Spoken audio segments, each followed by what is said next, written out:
Good morning student, welcome back to my YouTube channel. मैं आज आपके सामने आ चुकी हूँ आपके फिजिक्स के नेक्स्ट पॉइंट के साथ, जिसमें आज आपको मैं लेंस पढ़ाऊँगी और साथ ही साथ मैग्नीट्यूड का जो बचा हुआ था उसको मैं क्लियर करूँगी। ठीक है, वीडियो स्टार्ट करने से पहले मेरे चैनल पे बेल आइकन को प्रेस कर दीजिए, लाइक बटन को प्रेस कीजिए जितने लोग भी देख रहे हैं। और 10th के एग्ज़ाम नज़दीक आ चुके हैं, साथ ही साथ 12th के भी आ गए हैं। जो भी टॉपिक्स आपके चल रहे हैं वो 10th 12th दोनों के लिए इम्पॉर्टेंट हैं, तो आप इसको देखते रहिए और ज़्यादा से ज़्यादा शेयर करते रहिए जिससे हर किसी को इसके लाभ मिल सकें। ठीक है, अब मैं वीडियो स्टार्ट करती हूँ, पर सबसे पहले लाइक बटन प्रेस कीजिए। ओके,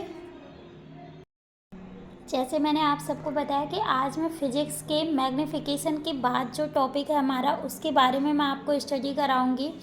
तो अब नेक्स्ट पॉइंट हमारा क्या है, law of refraction of light, जो कि सेम आपका जैसे लॉ ऑफ रिफ्लेक्शन था उसी तरीके से है, बस आपका सेंटेंस चेंज है और समझने की ज़रूरत है आपको। ठीक है, देखो law of refraction of light में क्या बोल रहा है, the incident ray the represent ray and the normal to the interface. जैसे आपने उसमें पढ़ा था ना कि जो इंसिडेंट रे पड़ा है, जो जो रिफ्लेक्टेड रे है, साथ ही साथ जो नॉर्मल पॉइंट है वो क्या होंगे, सब के सब एक ही प्लेस पे प्रेजेंट होंगे।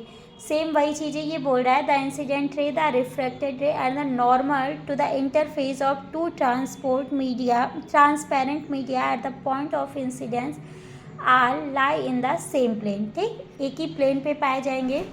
The ratio of angle of incidence to the sine of angle of refraction is a constant. जो आपका एंगल होगा किसका, ratio of sine of angle, मतलब जो एंगल का रेशियो होगा, ठीक है, साइन का, और साथ ही साथ जो इंसिडेंस एंगल का रेशियो होगा और जो रिफ्रैक्शन एंगल का रेशियो होगा उसका जो इक्वल करके उसको, मतलब वो कांस्टेंट होता है हमेशा, वो क्या होगा, कांस्टेंट फॉर्म में होगा। ठीक, क्लियरिटी आप जान लीजिए, angle of incidence and angle of refraction is always constant. ठीक, ये हमेशा कांस्टेंट फॉर्म में होगा। इस लॉ को हम लोग स्नेल लॉ भी बोलते हैं। अगर कोई भी आप लॉ स्टडी कर रहे हो उसमें कोई सेकंड नाम दिया है तो उस पर ज़रूर फोकस किया कीजिए, क्योंकि वो काफ़ी इम्पॉर्टेंट होता है। कभी कभी उस दूसरे नाम से आ जाता है तो आप लोग उस पर ध्यान ना देने की वजह से आप उसको लिख नहीं पाते हो। ठीक, अब कांस्टेंट क्या है इसमें, n is the refractive index. ये जो कांस्टेंट n है इसको हम क्या बोल रहे हैं, रिफ्रैक्टिव इंडेक्स बोल रहे हैं। For a given pair of medium it is the refractive index of the second medium with respect to first medium. ये जो आपका है, आपका n जो है वो रिफ्रैक्टिव इंडेक्स है रिस्पेक्टेड टू किस में, जो आपका सेकेंड मीडियम दिया है और जो फर्स्ट मीडियम दिया है। ठीक, अब इसको कैसे समझेंगे, sine I upon sine R equal to n है, तो n को हम क्या करेंगे, कांस्टेंट होता है, उसको जब फर्स्ट और सेकंड मीडियम की बात करते हैं तो हम क्या करेंगे, n2 अपान n1 कर देंगे। क्लियर, इक्वल टू आपका क्या हो जाएगा, n2 1 हो जाएगा। अब देखो यहाँ क्या है, where 1 is for first medium, जो 1 है वो किस लिए यूज़ हो रहा है, फर्स्ट मीडियम के लिए यूज़ हो रहा है, और 2 किसके लिए यूज़ हो रहा है, सेकेंड मीडियम के लिए यूज़ हो रहा है। ठीक, इतनी चीज़ें आपकी क्लियर हुई। अब रिफ्रैक्टिव इंडेक्स टर्म आया है, वो क्या होता है जान लीजिए। Refractive index, the refractive index of glass with respect is air, मतलब कोई ग्लास है, कांच है, उसका एयर के रिस्पेक्ट में अगर रिफ्रैक्टिव इंडेक्स देखोगे तो क्या होता है आपका, ratio of speed of light in air to the speed of light in glass. ठीक, देखो अब आपका NGA, मतलब हमें क्या निकालना है, ग्लास के रिस्पेक्ट में एयर का निकालना है, तो हम क्या करते हैं, NG upon NA equal to speed of light in glass. ये आप भी समझ रहे हो कि NG क्या है, वो आपका रिफ्रैक्टिव इंडेक्स है किसमें, ग्लास के रेफरेंस में है, और जो NA है वो रिफ्रैक्टिव इंडेक्स है एयर के रेफरेंस में। ठीक, तो आपका यहाँ हो जाएगा speed of light in glass upon speed of light in air equal to V upon C। इसको हम क्या कर सकते हैं, V अपान C भी बोल सकते हैं। द एब्सोल्यूट रिफ्रैक्टिव इंडेक्स, ये एब्सोल्यूट है, ध्यान दीजिएगा, ये U है। Index of a medium is simply called refractive index. जो आपका रिफ्रैक्टिव इंडेक्स होता है, ठीक है, एब्सोल्यूट रिफ्रैक्टिव इंडेक्स होता है इस मीडियम में, उसे ही हम क्या बोलते हैं, रिफ्रैक्टिव इंडेक्स भी बोलते हैं। क्लियर? एब्सोल्यूट रिफ्रैक्टिव इंडेक्स को ही हम लोग रिफ्रैक्टिव इंडेक्स कहेंगे।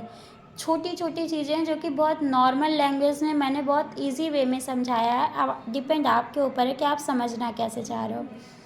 नेक्स्ट है आपका क्या, nm equal to speed of light in air upon speed of light in the medium. अब ये जो है आपका क्या है, कोई मीडियम दे रखा है, nm का सेंस होता है जो रिफ्रैक्टिव इंडेक्स किसी मीडियम की बात हो रही है, ठीक। तो इसमें हम क्या करेंगे, एयर से उसको कंपैरिजन करेंगे, तो speed of light in air upon उस मीडियम का, वो मीडियम कुछ भी हो सकता है, ठीक। तो हम इसको क्या कर देंगे, एयर है c अपान वी, एयर का जो स्पीड होगा उसको हम क्या बोलेंगे, c से रिप्रेजेंट करेंगे, ठीक। और जो मीडियम वाला है, मीडियम कुछ भी हो सकता है, उसको हम v से रिप्रेजेंट करते हैं। अब रिफ्रैक्टिव इंडेक्स ऑफ वाटर, अगर वाटर की बात करोगे तो NW हो जाएगा, ग्लास की बात करेंगे NG हो जाएगा। इन दोनों का कॉमन क्या होता है, देखो NW, वाटर में रिफ्रैक्टिव इंडेक्स 1.33 होता है और ग्लास में जो रिफ्रैक्टिव इंडेक्स होता है वो 1.52 होता है। क्लियर इतनी चीज़ें? कोई इशू तो आप मैसेज बॉक्स में डाल दीजिएगा। स्फेरिकल लेंस, ठीक, आपने मिरर पढ़ा, स्फेरिकल मिरर पढ़ा, सेम टू सेम ये भी है आपका स्फेरिकल लेंस की बात हो रही है। A transparent material bound by two surface, ठीक है, स्फेरिकल सरफेस विच वन और both surfaces are spherical form. अब अगर आप इसकी बात करेंगे तो सेम इसमें भी टू टाइप्स के होते हैं, कॉन्वेक्स लेंस होगा, दूसरा कॉनकेव मिरर होगा। कॉन्वेक्स लेंस वो होगा जो उभरा हुआ होगा, ठीक है, और जो कॉनकेव लेंस होगा वो कैसा होगा, वो मतलब कर्व्ड फॉर्म में होगा। क्लियर? अब सेम इसकी भी प्रॉपर्टीज़ मिरर, जैसे मिरर की मैंने पढ़ाई वैसे ही है, तो इस वजह से मैं इसको डिफ़ाइन नहीं कर रही हूँ। अब आपको स्क्रीनशॉट लेना है तो ले लीजिए, नेक्स्ट वीडियो में मैं आपका ये चैप्टर फिनिश कर दूँगी।